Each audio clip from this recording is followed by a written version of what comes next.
চৰকাৰী ঘৰৰ তালিকাত নাম থকা ৰাজ্যৰ লাখ লাখ পৰিয়ালৰ বাবে এটা সুখবৰ। এই মুহূৰ্তত আমি আপোনাক জনাই আছোঁ, চৰকাৰী ঘৰৰ তালিকাত নাম নথকা ৰাজ্যৰ লাখ লাখ পৰিয়ালৰ বাবে সুখবৰ, কিয়নো চৰকাৰে জনাইছে যে ঘৰে ঘৰে গৈ জিঅ'টেগ কৰিব পৰাৰ ব্যৱস্থা কৰিব ইতিমধ্যে চৰকাৰে। জিঅ'টেগৰ নামত 10-15 হাজাৰকৈ টকা ল'ব নোৱাৰিব কোনো দুষ্ট চক্ৰই।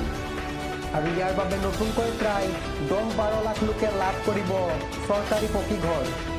আৰু ইয়াৰ বাবে ৰাজ্যৰ গাঁৱে গাঁৱে জীৱিকা সখীক দিয়া হ'ব দায়িত্ব। ঘৰ নথকা দুখীয়া লোকৰ ঘৰলৈ গৈ ফটো উঠাব জীৱিকা সখীয়ে।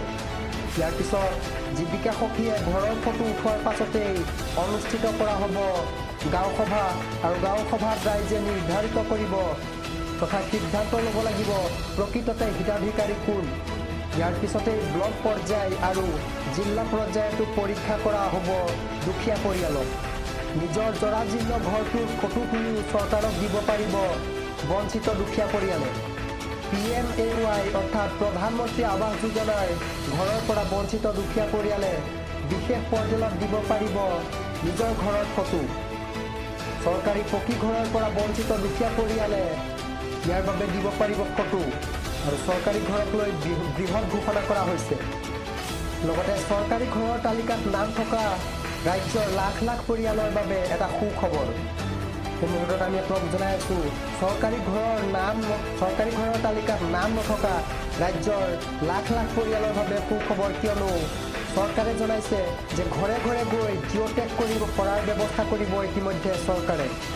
জিঅ'টেগৰ নামত 10-15 হাজাৰকৈ টকা ল'ব নোৱাৰিব কোনো দুষ্ট চক্ৰই।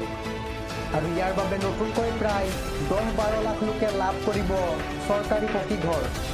আৰু ইয়াৰ বাবে ৰাজ্যৰ গাঁৱে গাঁৱে জীৱিকা সখীক দিয়া হ'ব দায়িত্ব।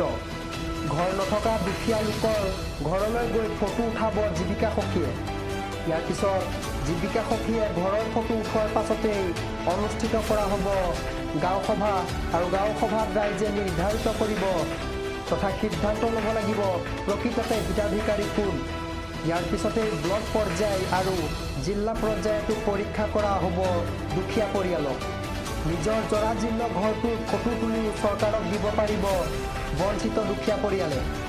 PMAY অৰ্থাৎ প্ৰধানমন্ত্ৰী আৱাস যোজনাৰ ঘৰৰ পৰা বঞ্চিত দুখীয়া পৰিয়ালে বিশেষ পৰ্টেলত দিব পাৰিব নিজৰ ঘৰৰ ফটো। চৰকাৰী পকী ঘৰৰ পৰা বঞ্চিত দুখীয়া পৰিয়ালে ইয়াৰ বাবে দিব পাৰিব ফটো, আৰু চৰকাৰী ঘৰক লৈ বৃহৎ ঘোষণা কৰা হৈছে।